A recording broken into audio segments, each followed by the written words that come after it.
నేర్పించినట్టున్నారు. నేను ఇక్కడ చేశాను, కాకపోతే కొంచెం తెలుగుదేశం పార్టీ యాక్టివ్గా ఉండడంతో ఫెయిల్ అయింది, అక్కడ కూడా జరుగుతున్నాయి చూసుకో, వాళ్ళు చేస్తుంటారు అనేటువంటిది ఏదో నేర్పించినట్టున్నావు తప్ప మాకు ఎవరితోనూ ఉండాల్సిన పని లేదు. ఈరోజు కేంద్ర ప్రభుత్వంలో ఎన్డీఏ కూటమిలో బలమైన భాగస్వామిగా ఉన్నాం, నమ్మకమైన భాగస్వామిగా ఉన్నాం.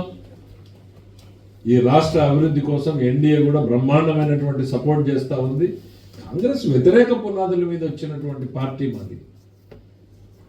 దానికి ఇంత డొంక తిరుగుడు ఎందుకయ్యా రేవంత్ రెడ్డి గారు? అవును, ఆయన ఈ వాజ్ ఏ పార్టీ మెంబర్ ఒకప్పుడు. మరి మీరు కేసీఆర్ గారు మీరు అవ్యాజ్యమైన ప్రేమలు కనపరుచుకున్నారు కదా,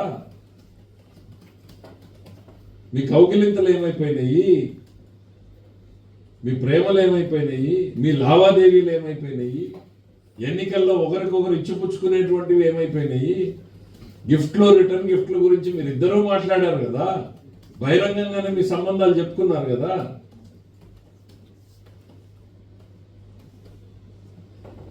ఇవాళ మాకు ఎటువంటి అవసరం లేదు. చంద్రబాబు నాయుడు గారు is a very tall leader, very tall leader. ఆయనకి జాతీయ స్థాయిలో ఇవాళ ఆయనకు ఉన్నటువంటి రికగ్నిషన్ వేరు. నీలాగా ఈ చిల్లర ఓట్ల గురించో వాటి గురించో ఆలోచన చేయాల్సినటువంటివి, ఈ చీకటి వ్యవహారాలు చేయాల్సినటువంటి అవసరాలు చంద్రబాబు నాయుడు గారికి లేవు.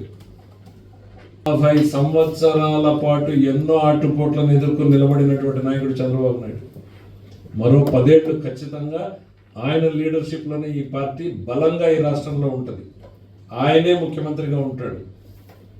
అసలు ఎన్నికల్లో కంటెస్ట్ చేయడానికి మీరు అర్హులుగా ఉంటారో లేదో ముందు మీరు తెలుసుకోండి జగన్మోహన్ రెడ్డి గారు. Thank you.